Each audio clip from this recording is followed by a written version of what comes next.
Amén. Jonás capítulo 1, verso 4, y seguimos con la serie de sermones del libro de Jonás. Amén. Leemos la palabra de Dios en el nombre del Padre, del Hijo y del Espíritu Santo.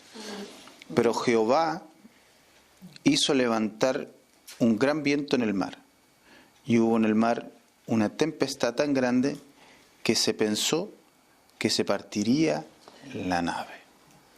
Pero Jehová hizo levantar un gran viento en el mar, y hubo en el mar una tempestad tan grande que se pensó que partiría la nave.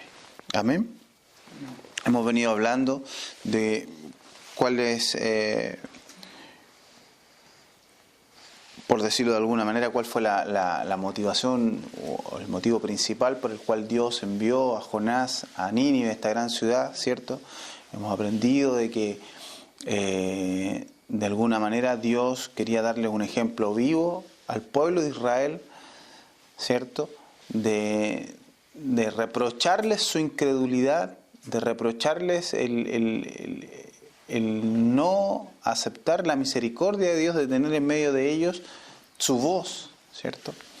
Hemos aprendido cómo Dios va instruyendo al profeta, le declara abiertamente que va a una gran ciudad, que es una ciudad poderosa, fuerte, no para que el profeta, aun cuando Jonás sintió eso, ¿cierto?, se amilanara, por decirlo de alguna manera, tuviera temor de ir, sino para que tuviera bien claro a lo que se enfrentaba, y también para animarlo a que frente a ese gran desafío debía confiar solamente en Dios. Hemos visto que Nínive era una ciudad pecadora en extremo, era la capital del reino asirio en aquel minuto, había un imperio que estaba arrasando y pisoteando cada nación que tomaba bajo su dominio. Por lo tanto, era una ciudad populosa, grande en extremo, impía, y no respetaba a ningún Dios. Y a eso se enfrentaba Jonás. Hemos visto por qué Jonás también huyó, como tratando el domingo pasado, ¿cierto?, de esconderse de la presencia de Jehová Dios, a pesar de que él sabía que eso era imposible, ¿no? Él sabía que no podía jamás esconderse, como nosotros lo entendemos, que se podrá esconder de la presencia de Dios. No obstante, él trataba de rehuir ese llamado, esa misión que Dios le había dado a cumplir. Sabíamos que Jonás ya había estado como maestro de Israel por mucho tiempo, que este no era su primer trabajo en el ministerio, pero había sido enviado ahora a cumplir este propósito que Dios tenía.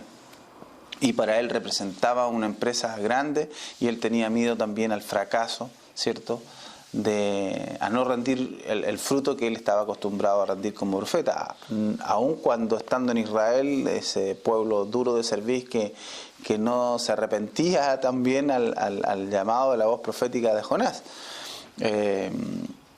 Pero él se vio desesperanzado frente al éxito de esta misión.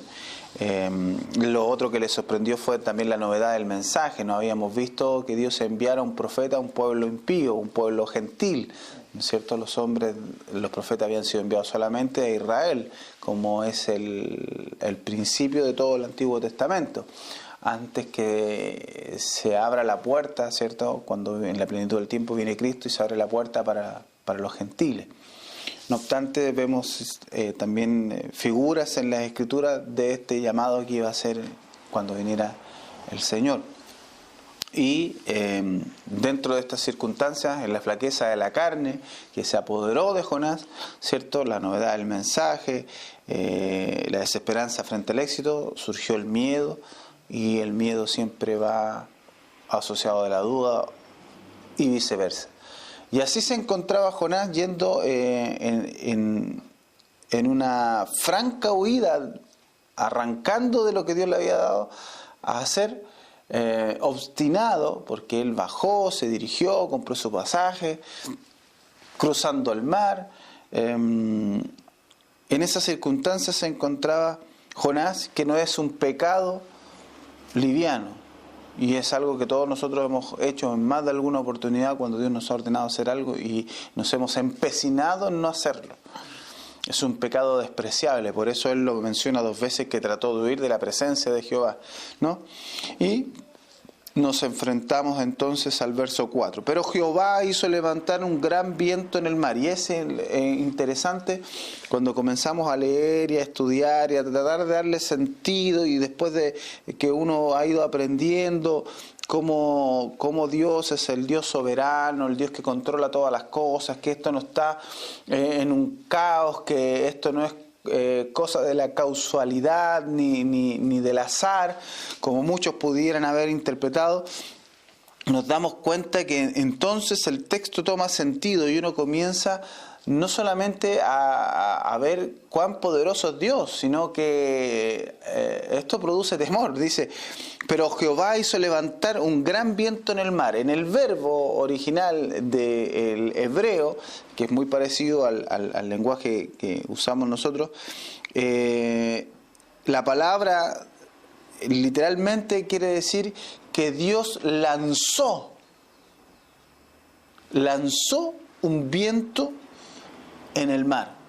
Es decir, el que provocó esta situación en el mar fue Dios.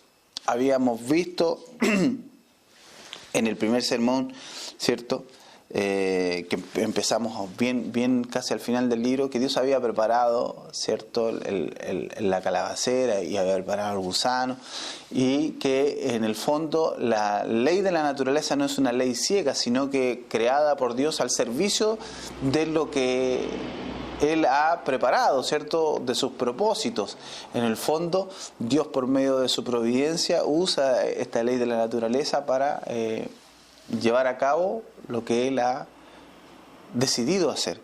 Y en este caso vemos cómo Jehová hizo levantar. En el verbo hebreo, la palabra literalmente quiere decir que Dios lanzó un gran viento en el mar, provocó esta situación.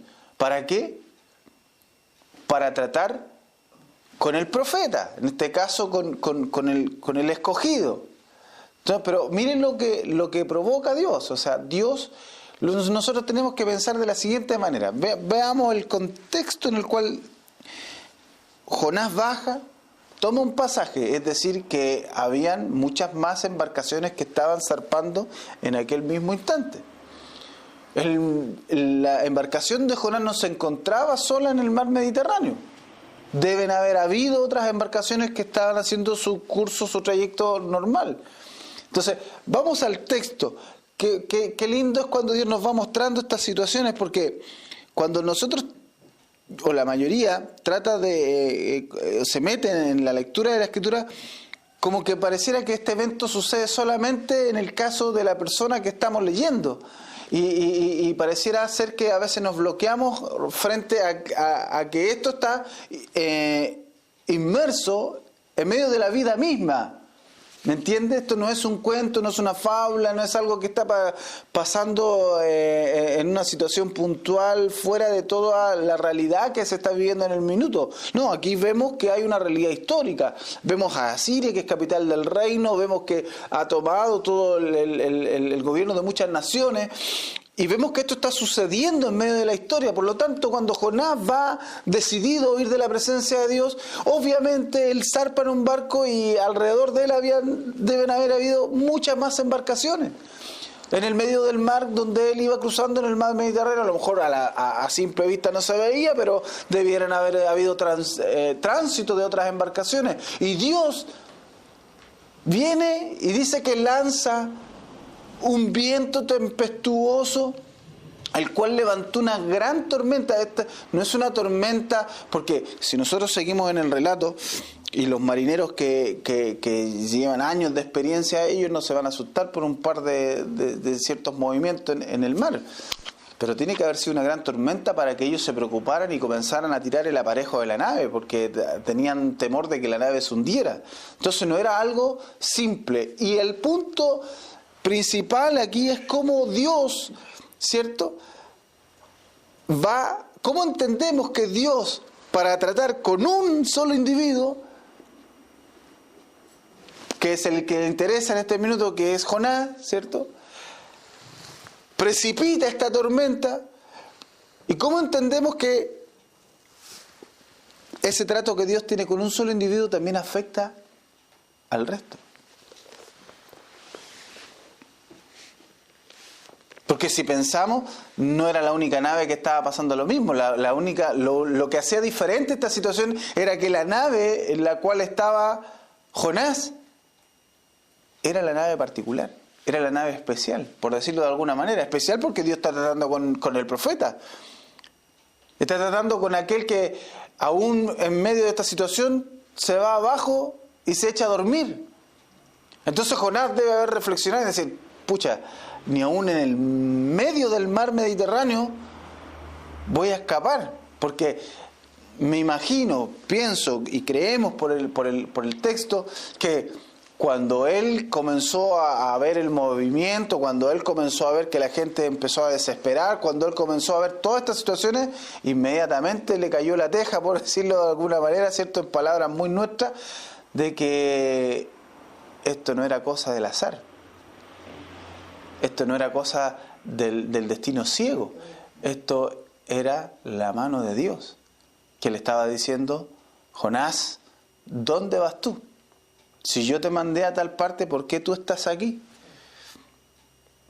Entonces el punto es tremendo de cómo entender, cómo vamos entendiendo a este Dios que para tratar con una sola persona algo particular, la desobediencia, la terquedad, la rebelión de Jonás, y que merece su castigo, ¿cierto? Porque Dios al que toma por hijo lo reprende, lo castiga y aún lo azota. Porque si no nos reprendiera, no nos castigara, seríamos bastardos. Pero como somos hijos, Dios nos reprende. Ahora, Él es misericordioso, Él es compasivo para tratar con sus hijos, ¿cierto? Pero mire la manera que Dios tiene de tratar con su hijo. Le levantó una gran tormenta. Y vemos aquí cómo Dios actúa en su providencia. Ahora, ¿esto es injusto para las demás personas? Dios es injusto porque por tratar por un solo individuo, con un solo individuo, levanta, envía, lanza. En el verbo hebreo la palabra quiere decir que Él lanzó. O sea, Él dio la orden que se levantara y los vientos soplaron y el mar, y hubo todo un movimiento de la naturaleza a la voz de Dios. ¿Para qué? Para decirle a Jonás, Jonás, reacciona. Pero en medio de esa situación hay muchos más involucrados. Está la misma gente del barco que dice que y hubo en el mar una tempestad tan grande que se pensó que se partiría la nave. O sea, los que estaban ahí estaban viendo, esta cuestión se va a quebrar. Esto se va a partir en dos y aquí vamos a quedar. Y Dios está tratando con un solo individuo, ¿me entiende?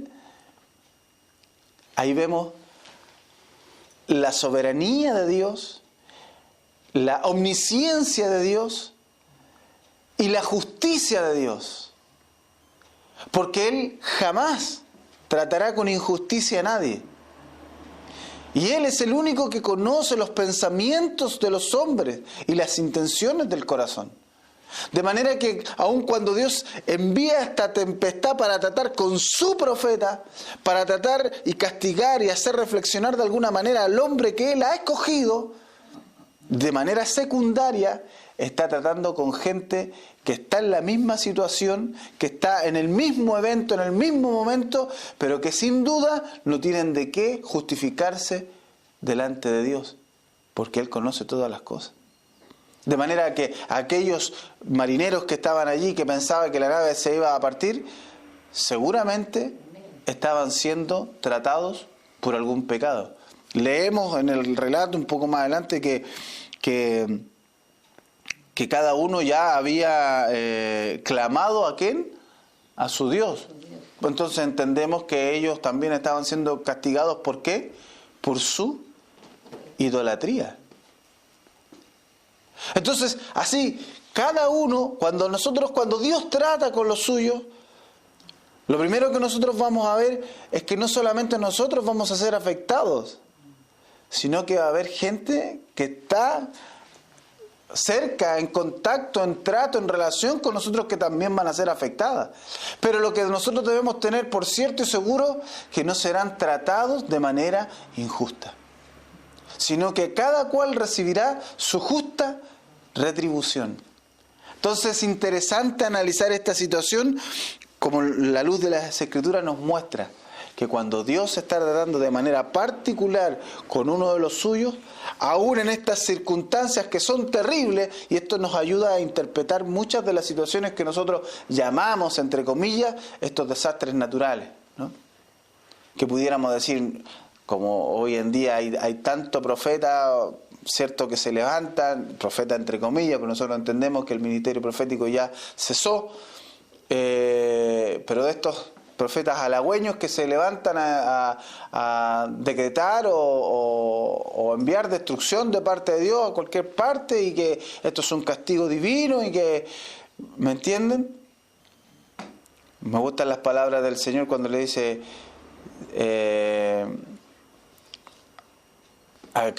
acerca de los hombres que cayó la torre en Silo: ¿no eran más pecadores que vosotros?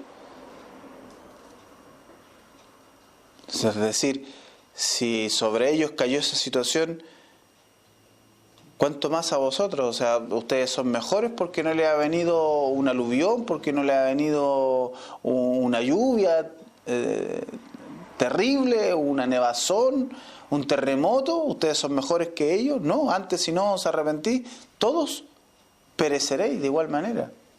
Entonces, uno puede entender que en esas situaciones que, en este caso, nosotros como país hemos enfrentado ahora, justamente en este periodo corto de tiempo, situaciones, incendios, aluviones que arrasó con casi todo el norte de nuestro país, los volcanes y la posterior lluvia y la gente sufriendo. Sin duda ahí hay pueblo de Dios, sin duda ahí hay escogidos de Dios. ¿Qué está haciendo Dios con ellos? Dios estará tratando con ellos, son su pueblo escogido, son su rebaño, son sus ovejas, son sus hijos. Pero hay más gente involucrada. Ahora, esa gente involucrada, sin duda, no es inocente. No está padeciendo de manera injusta, porque Dios está tratando con cada uno de ellos. Esa es la perfección de Dios. Es tremendo meditar en eso. Ahora, eso nos hace a nosotros también reflexionar respecto de la gran responsabilidad que nosotros tenemos frente a Dios. ¿Qué si Jonás hubiese ido inmediatamente?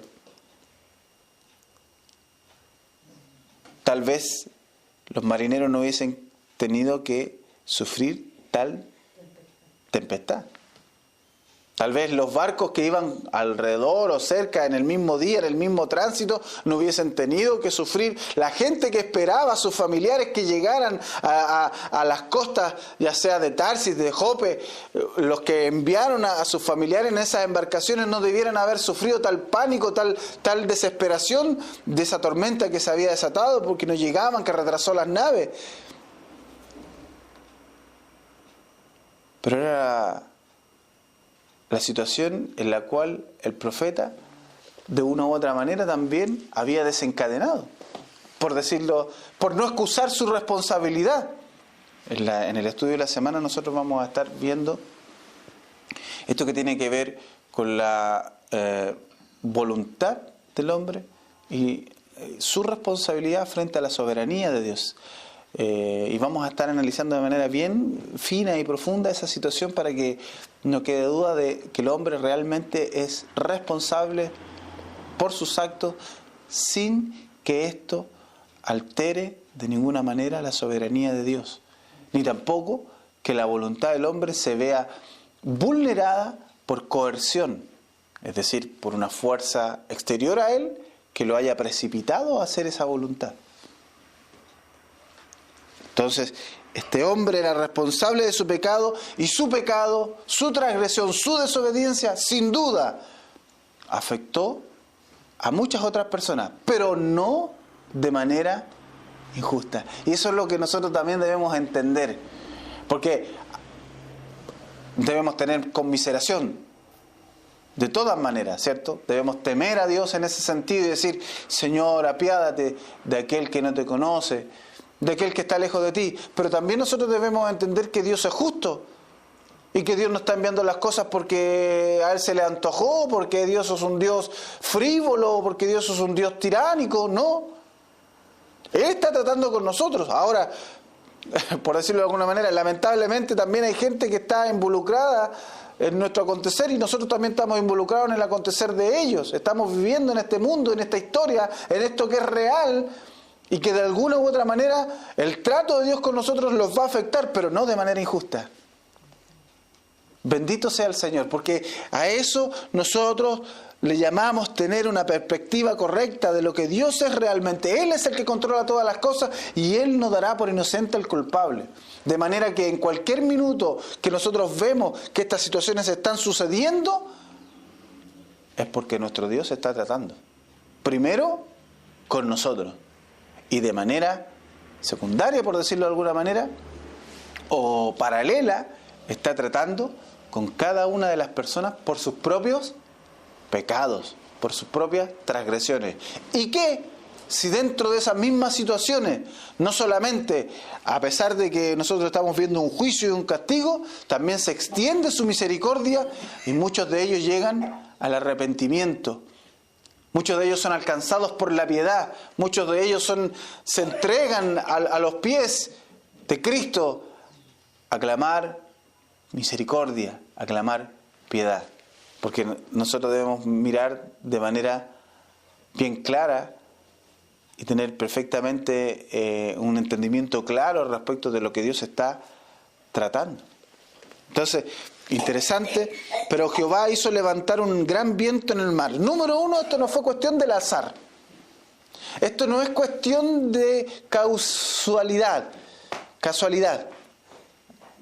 Esto no se levantó por cualquier situación o circunstancia, como muchos azarosos quieren darle el sentido. No, aquí el verbo hebreo está diciendo claramente que Dios impulsó, que Dios envió.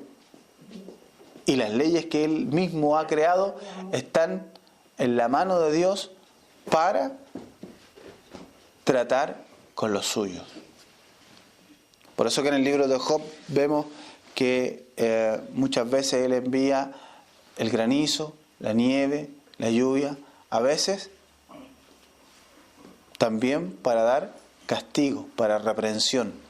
No necesariamente está para que los ciclos naturales que sustentan, que alimentan la tierra, como lo es la lluvia, para que el campo dé su fruto, ¿cierto? Para bendecir la siembra, que Dios a través de esas cosas está regulando el sustento del mundo, sino también para inferir castigo y para mostrar su justicia. Y para decir a los más escépticos, aquí estoy yo, el dueño, el amo, el creador. Entonces, lo primero que nos debe venir a nosotros es mirar el texto y temer a Dios. Es el decir, antes de desobedecer un mandato de Dios, yo debo pensar que mi desobediencia, la decisión que yo tome, mi terquedad, sin duda va a traer una consecuencia para alguien más. También debo tener claro que ese alguien más no va a ser tratado de manera injusta. Puede que resulte para bien, porque el fin último siempre es la voluntad de Dios, en el sentido que pueda ser salvo. Pero si sucede lo contrario, tampoco Dios es injusto, porque esa persona va a ser tratada por sus propias responsabilidades. Ahora, fíjese la manera en que Dios trata con su profeta. ¿Qué hizo Él? Le envió un gran... ¿Cómo serán los vientos de Dios? ¿Cómo son esos vientos que Él envía? Que a tal punto la nave se partía. Y hubo en el mar una tempestad tan grande que se pensó que se partiría la nave. No quiero ingresar al verso 5 porque el verso 5 tiene muchas cosas que también debemos tratar y que es interesante verlo el próximo domingo, si Dios así lo permite. Pero el caso puntual de este verso y donde nos llama la atención, lo primero que viene es ver que cuando Dios está tratando con sus hijos, nosotros no estamos aislados. Estamos en el mundo, pero no pertenecemos a este mundo, pero estamos aquí. Aquí nosotros como iglesia, como individuos, no estamos separados en medio de una burbuja o ajenos a la realidad que está aconteciendo. A veces pensamos que hay muchas iglesias, sobre todo las de corte carismático pentecostal, que se sienten como aislados, como ajenos, que no participan en nada del acontecer del mundo. Eso es una situación errónea. Nosotros tenemos una responsabilidad como individuos de la nación en la cual nos ha tocado nacer, nos ha tocado desarrollarnos, nos ha tocado vivir. Somos también responsables de las situaciones que nos toque cumplir como individuos responsables de una nación, porque Dios nos ha ordenado aquello también. Y como hijos de Dios y con el temor de Dios y con la palabra de Dios debemos tratar de una u otra manera de ser luz en medio de esas situaciones. Por eso que cuando nosotros escuchamos al día de hoy que esta gran avalancha acerca de la legalización del matrimonio entre personas del mismo sexo, cuando vemos esta gran avalancha de un crecimiento tremendo de lo que es la pecaminosidad del homosexualismo, nosotros como individuos responsables con la luz de la verdad, de la palabra de Dios, no podemos estar exentos o ajenos a esa realidad que nos ha tocado vivir y debemos tener una posición frente a esa situación.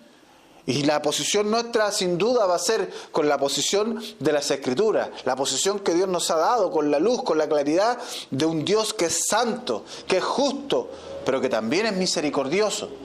Por lo tanto, nuestra respuesta tiene que ser coherente con ese Dios que nos ha salvado y que nos ha mostrado su luz de misericordia. Pero no nos podemos quedar ajenos ni exentos de esa responsabilidad. En ninguna de las circunstancias que este mundo vive, estamos en medio de este mundo y debemos como luminares estar en medio de esta generación mala y adúltera que muchas veces demanda señal. ¿Y qué de esto? ¿Cuántas más señales quieren que han venido sobre este mundo y no quieren reconocer que hay alguien que está controlando estas cosas? Que hay alguien que de tiempo en tiempo, ese Dios creador, lanza estas situaciones sobre la tierra para que los hombres teman y se arrepientan. Para que los gobiernos de una sola vez también puedan mirar hacia el cielo y reconocer, como muchas veces el libro de los Salmos lo dice, alabad pueblos todos, naciones todas. Esto tiene que ver con el magisterio. Esto tiene que ver con que nosotros como iglesia debemos reconocer y de darle a entender al mundo que aquí hay un solo rey y gobernador soberano de todas las cosas del universo. Y a ese gobernador, a ese rey soberano, a ese Dios creador, el mundo entero le debe adoración, sujeción y servicio, aun cuando los hombres no quieran sujetarse a la ley divina. Pero eso es lo que las Escrituras nos enseñan. Entonces, han tenido señales, han venido terremotos, han venido tantas cosas. Y cuando nosotros leemos Mateo 24 respecto de las señales que vendrían, nosotros a veces vemos esas señales como algo terrible. Pero en el fondo debiéramos verlas como un acto misericordioso de parte de Dios, es decir, que Él nos está enviando todas esas situaciones para que de alguna u otra manera los hombres puedan mirar hacia el cielo y darse cuenta de que viene un juicio, de que viene un final, de que aquí la cosa no anda al lote, de que los hombres, aun cuando no teman ni quieran reconocer que hay un Dios soberano que gobierna todas las cosas, al día final se encontrarán ante ese Dios, ante su gran trono, frente a su gran juicio, y no hay excusa. Entonces debiéramos más bien aprovechar esas situaciones que vienen de cuando en cuando, que no son por efecto de la casualidad, sino que vemos que Dios tiene un trato primeramente con sus escogidos, ¿cierto? Como una puerta hacia la misericordia. Porque en muchas situaciones, cuando vienen estas circunstancias terribles que la gente se las atribuye solamente al acto de la naturaleza, es en ese preciso instante en que los hombres a veces doblan sus rodillas o claman al cielo, y algunos claman a su propio Dios, ¿cierto? Entonces serán juzgados justamente. Es decir, la gente no es inocente en medio de estas circunstancias, porque todos hemos pecado. No podemos olvidar eso. No podemos olvidar lo que la revelación de las Escrituras nos muestra. Todos hemos pecado delante de Dios, por tanto merecemos estas situaciones. Y Jonás estaba en estas circunstancias, pero Jehová hizo levantar un gran viento en el mar. Isaías nos dice que lo que Él quiso ha hecho,